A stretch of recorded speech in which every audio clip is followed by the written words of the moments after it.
અબૂધતા એટલે બુદ્ધિહીન નહીં, સમજાયું ને? પણ બુદ્ધિ આપણે શરીરમાં જે ઇનબિલ્ટ સ્ટ્રક્ચરલી લાવ્યા છીએ ને, એ બુદ્ધિના વલણો બધા હોય છે.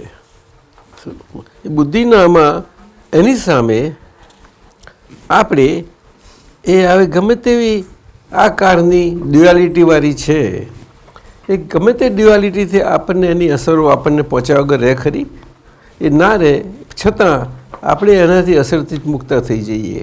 એ આપણે આ બે વ્યૂ પોઈન્ટથી આપણે સમજતા અને આપણો જે રિલેટિવ મન વચન કાયાનો જે લાયબિલિટીનો એકાઉન્ટ છે એનો સંભાવે નિકાલ થતો જતો જાય.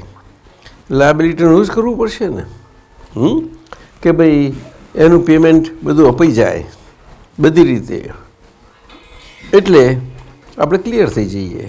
એટલે કે ક્રેડિટ ને ડેબિટ એને ઋણ અનુબંધ કહે છે. ઋણ એટલે જ લાયબિલિટી, ઋણનો અંદર જ, અને લાયબિલિટીનો અનુબંધ એ શરીર છે આખું. એટલે એને દાદાએ ફાઇલ શબ્દ મૂક્યો.